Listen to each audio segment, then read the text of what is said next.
The little white princess always woke up in her small white bed when the birds started to sing in the gray morning. When the forest woke up, she ran up the round stairs with her bare feet. She stood on the top of the tower in her white nightgown. She waved to the sun, to the trees, and to the town. She said, "Good morning, pretty world." Then she went down the cold stone stairs. She put on her short skirt, her cap, and apron. She started her work. She cleaned the rooms and made breakfast. She washed the dishes and cleaned the pots. She did all this because she was a real princess. No one worked for her, only her old nurse. The nurse lived with her in the tower all her life. But now the nurse was very old. The princess did not let her work. The nurse only sat and did sewing. The princess did everything in the house. She had skin like milk, hair like gold, and a heart like gold too. Her name was Sabrinetta. Her grandmother was Sabra. Sabra married Saint Prize, George, after he killed the dragon. The whole land really belonged to Sabrinetta. The forests, the hills, the fields, the olive trees, the great gardens, and the little town. The town had towers and strange windows. It was between the sea, with a whirlpool, and the snowy mountains. But when her mother and father died, her cousin came to take care of the land. He was a bad prince. He took everything from her. All the people followed him. Now the princess had nothing. She only had the dragon-proof tower that her grandfather, Saint George, built. Only the good nurse stayed with her. That is why Sabrinetta was the first to see the strange thing. Very early in the morning, when all the people were sleeping, she ran up the tower steps. She looked across the field. She saw a green ditch and a rose bush. After that was the forest. She saw the rose bush move. Then something shiny and bright came out. It moved into the ditch and went back. It stayed for just a minute, but she saw it very clearly. She said, "Oh, what a strange, shiny animal. If it were bigger, and if I didn't know monsters were not real now, I would think it was a dragon." The thing looked a bit like a dragon, but it was small. It also looked like a lizard, but it was too big. It was as long as a carpet. "I wish it stayed longer," said Sabrinetta. "I am safe in this tower. But if it is a dragon, it is big enough to eat people. And today is May Day. The children go to the forest to get flowers. When Sabrinetta finished her cleaning, she cleaned everything. Even the small corners of the stairs. She wore her white silk dress with moon daisies on it. Then she went to the top of the tower again. Many children were walking in the fields.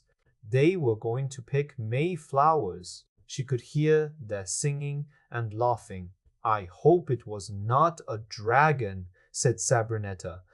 The children walked in groups, 2 by 2, 10 by 10, 20 by 20. Their red, blue, yellow, and white clothes looked pretty on the green grass. "It looks like a green dress with flowers," said the princess. And she smiled. Then all the children went into the forest. The green field was empty again. "All the flowers are gone," said the princess with a small sigh. The sun shone. The sky was blue. The grass was green. The flowers were bright. It was May Day. Suddenly, a cloud came over the sun. Then she heard loud cries far away. Like a river, all the children ran out of the forest. Their red, blue, yellow, and white clothes moved fast over the field.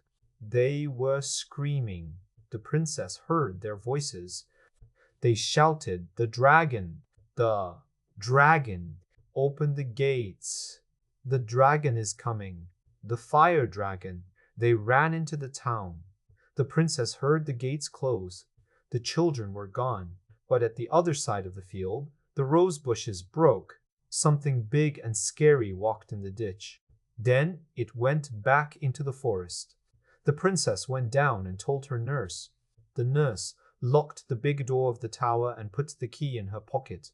"Let them care for themselves," she said. The princess wanted to help the children, but the nurse said, "My job is to care for you. I will do it. I may be old, but I can still lock a door." So Sabrinetta went to the top of the tower again. She cried when she thought of the children and the fire dragon. She knew the town gates were not strong. The dragon could go in any time. The children ran to the palace. The prince was there. He was hitting his whip near the dogs. The children told him what they saw. "Good sport," said the prince. He quickly called his group of hippopotamuses. The prince liked to hunt big animals with hippopotamuses. People did not like this because he often walks through the town with them. They made noise and jumped around him. When he did this, the vegetable seller in the market was always unhappy. The man who sold dishes on the street lost all his things every time the prince showed off his animals. The prince left the town on his elephant. The hippopotamuses followed behind. When people heard them, they ran into their homes. The animals ran through the town gates and went across the land to hunt the dragon. If you never saw hippopotamuses hunting, it is hard to imagine. They do not bark like dogs. They grunt like pigs, loud and strong. They do not jump.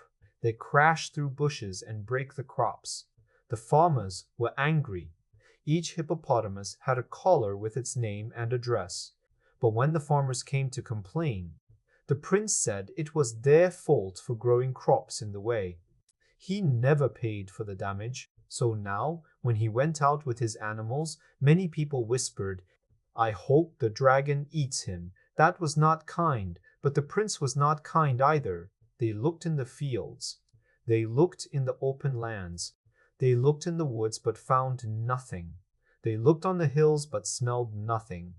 The dragon was hiding and did not want to come out. Then the prince started to think maybe there was no dragon. But then his oldest hippopotamus made a loud noise. The prince blew his horn and shouted, "Tally-ho! Hark forward!" And the animals all ran down the hill to a place near the woods. There was the dragon. It was big like a boat. It was hot like fire. It showed its teeth and spit fire. "The hunt is on!" shouted the prince. But the dragon did not run away. It ran at the animals. The prince, from his elephant, saw the dragon eat his hippopotamuses one by one very fast. The dragon ate them like a dog eats meat. It was a terrible thing to see. All the animals were gone. Not even one baby hippopotamus was left. The dragon looked around to see if there was anything more to eat. The prince got off his elephant and ran into the thick woods. He hoped the dragon could not come through the tight trees. He went on his hands and knees. It was not like a prince. At last he found a hollow tree and crawled inside. The forest was quiet. No sound and no fire smell. He drank all the water from his silver bottle. He stretched his legs.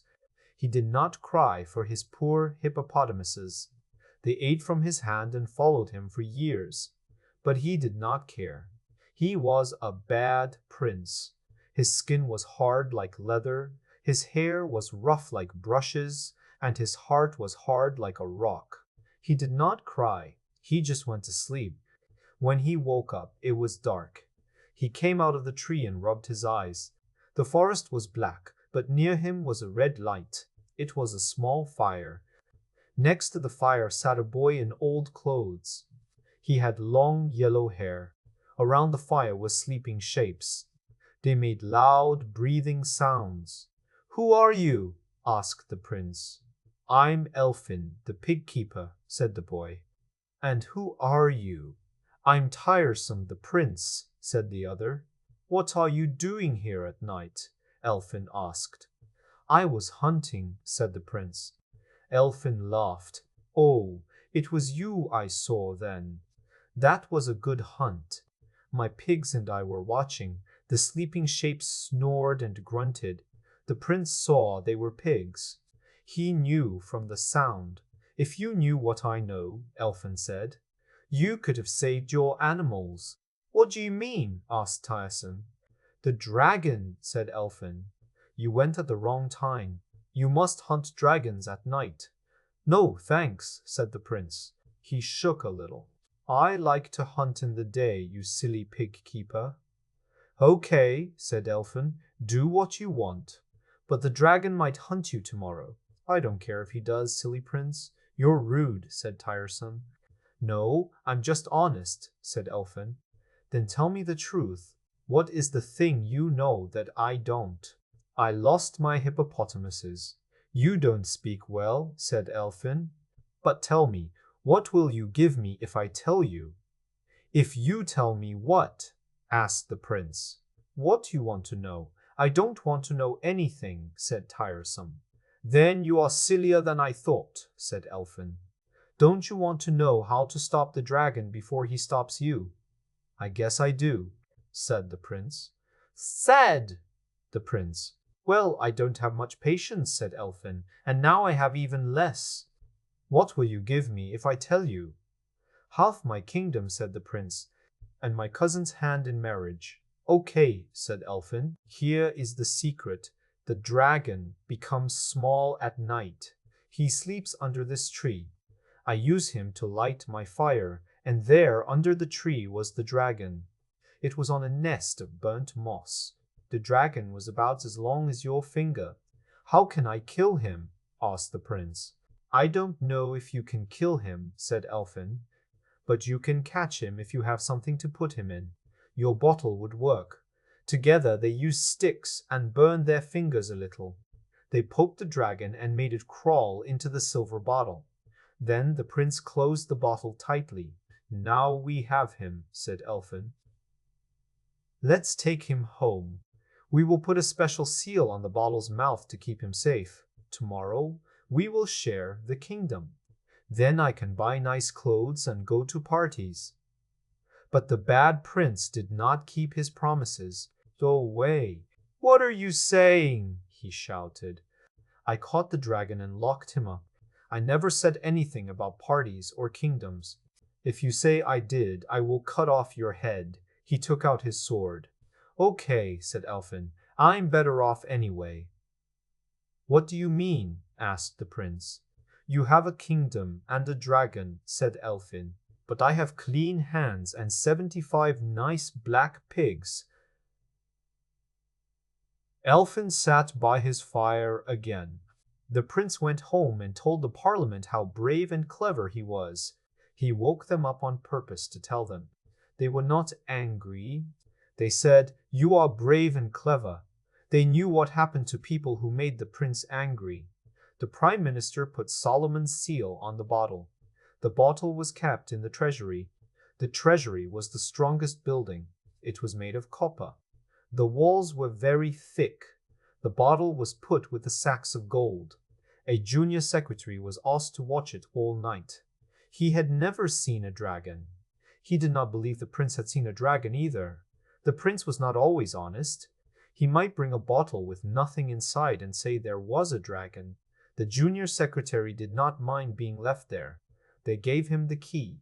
When everyone went back to bed, he let other junior secretaries from other departments come in. They played hide and seek among the gold sacks. They played marbles with diamonds, rubies, and pearls in big chests. They had a good time. But then the copper room got hotter and hotter. Suddenly, the junior secretary shouted, "Look at the bottle." The bottle with Solomon's seal had grown 3 times bigger. It looked very hot. The air got warmer and warmer. The bottle got bigger and bigger. The secretary said the room was too hot for them. They left quickly, bumping into each other. Just as the last one went out and locked the door, the bottle burst open. The dragon came out. It was very fiery and got bigger every minute. It started to eat the sacks of gold. It crushed pearls, diamonds, and rubies like they were sugar. By breakfast time, it had eaten all the prince's treasures. At about 11 o'clock, the prince saw the dragon coming out of the broken treasury door. Gold was still dripping from the dragon's mouth. The prince turned and ran for his life. As he ran to the dragon-proof tower, the little white princess saw him. She ran down and unlocked the door for him. She let him in, and shut the dragon-proof door fast. The dragon sat outside and cried. He wanted the prince very much. The princess took the prince to the best room. She put the tablecloth and gave him cream, eggs, white grapes, honey, bread, and many other good things. She served him kindly as if he were a good man, not the bad prince who took her kingdom and kept it. After he ate and drank, he asked the princess to show him how to lock and unlock the door. The nurse was asleep, so no one told the princess not to, and she showed him. "You turn the key like this," she said, "and the door stays shut. But turn it 9 times the wrong way, and the door opens." And it did. When the door opened, the prince pushed the white princess out of the tower. He shut the door. He wanted the tower all for himself. There she was in the street. On the other side, the dragon was sitting and crying. But the dragon did not try to eat her because dragons cannot eat white princesses with hearts of gold. The princess could not walk in the town streets in her white silky dress with daisies on it. She had no hat and no gloves, so she turned away and ran across the meadows toward the woods. She had never left her tower before. The soft grass felt like the grass of paradise under her feet. She ran into the thick forest. She was afraid of the dragon and did not know what her heart was made of. There, in a small valley, she found Elfin and his 75 fine pigs. Elfin played his flute. The pigs danced happily on their back legs. "Oh dear," said the princess, "please take care of me. I am very scared." "I will," said Elfin, hugging her. "You are safe now." "What scared you?" "The dragon," she said. "So the dragon got out of the silver bottle," said Elfin. "I hope it ate the prince." "No," said Sabrinetta. "Elfin told her about the bad trick the prince played on him, and he promised me half his kingdom and his cousin the princess's hand," said Elfin. "Oh dear, what a shame," said Sabrinetta, trying to get out of his arms. "How dare he?" "What's the matter?" he asked, holding her tighter. "It was a shame, or at least I thought so. But now he can keep his kingdom, all of it, if I can keep what I have." "What is that?" asked the princess. "Why, you, my pretty, my dear," said Elfin. "And as for the princess, his cousin, forgive me, dear heart, but when I asked for her, I had not seen the real princess, the only princess. My princess." "Do you mean me?" said Sabrinetta. "Who else?" he asked. "Yes, but 5 minutes ago you had not seen me. 5 minutes ago I was a pig keeper. Now I have held you in my arms. I am a prince, even if I must keep pigs all my life." "But you have not asked me," said the princess. "Say, the princess." "You asked me to take care of you," said Elfin, "and I will all my life." So they agreed, and began to talk about important things, like the dragon and the prince. All the time Elfin did not know this was the princess, but he knew she had a heart of gold. He told her that many times. "The mistake," said Elfin, "was not having a dragon-proof bottle. I see that now." "Oh, is that all?" said the princess. "I can easily get you one because everything in my tower is dragon-proof. We should do something to stop the dragon and save the children." So she started to get the bottle, but would not let Elfin come with her. "If what you say is true," she said, "if I have a heart of gold, the dragon will not hurt me, and someone must stay with the pigs." Elfin was sure, so he let her go. She found her tower door open. The dragon had waited for the prince. The moment he opened the door and came out, even if just for a moment to post a letter to his prime minister asking for help, the dragon ate him. Then the dragon went back to the wood because it was time to grow small for the night. Sabrinetta went in, kissed her nurse, made her tea, and explained what would happen. She said she had a heart of gold, so the dragon could not eat her. The nurse saw she was safe and kissed her goodbye. She took the dragon-proof bottle, made of shiny brass, and ran to the wood. to the dell where Elfin sat among his black pigs, waiting. I thought you would never come back, he said. You have been gone at least a year.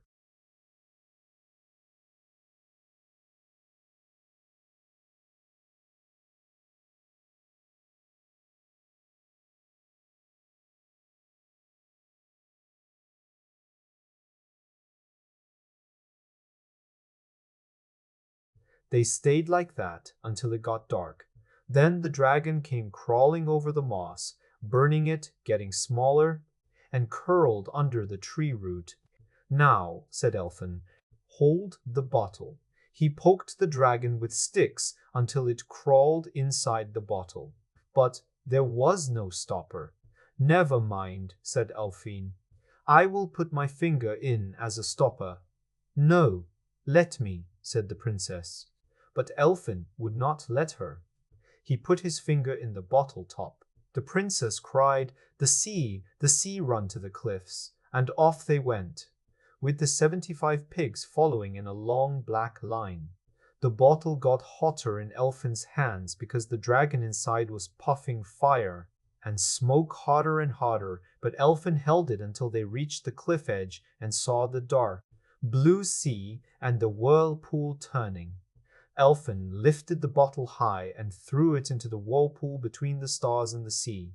We saved the country, said the princess. You saved the children. Give me your hands. I can't, said Elfin. My hands are burnt off, and it was true. Only black ashes were where his hands should be. The princess kissed them and cried. She tore pieces of her silky gown to wrap them. Then they went back to the tower and told the nurse everything. The pigs waited outside. He is the bravest man, said Sabrinetta. He saved the country and the children, but oh, his hands, poor dear hands. The room door opened and the oldest pig came in. It rubbed against Elfin and made soft, loving sounds. Look at the dear creature, said the nurse, wiping tears. It knows, Sabrinetta stroked the pig, because Elfin had no hands to do it. The only cure for a dragon burn, said the old nurse, is pig's fat, and that faithful creature knows it. I wouldn't use it for a kingdom, said Elfin, stroking the pig with his elbow. Is there no other cure? Asked the princess. Another pig put its nose in the door, then another, and more came until the room was full of pigs. They pushed and grunted softly, showing their love. There is another cure, said the nurse. The dear animals want to die for you. What is the other cure? Asked Sabrinetta, worried. If a man is burnt by a dragon, said the nurse, and many people want to die for him, it is enough if each kisses the burn and wishes it well in their loving heart. The number, cried Sabrinetta. 77, said the nurse. We only have 75 pigs, said the princess. And with me, that's 76. It must be 77, and I really cannot die for him. So nothing can be done, said the nurse sadly. He must have cork hands. I knew about the 77 loving people, said Elfin. But I never thought my dear pigs loved me so much, and you too. And of course, that makes it more impossible. There is one more magic cure for dragon burns, but I would rather be burnt black all over than marry anyone but you. My dear, my pretty, who must you marry to cure your dragon burns? Asked Sabrinetta, a princess. That is how St. George cured his burns. Look at that, said the nurse. And I never heard of that cure, even though I am old. But Sabrinetta put her arms around Elfin's neck and held him like she would never let him go. Then it is all right, my dear, brave, precious Elfin, she said. I am a princess, and you will be my prince. Come, nurse, don't wait to put on your hat. We will get married right now. So they went, and the pigs followed behind, walking 2 by 2 in black rows. And as soon as Elfin married the princess, his hands got well again.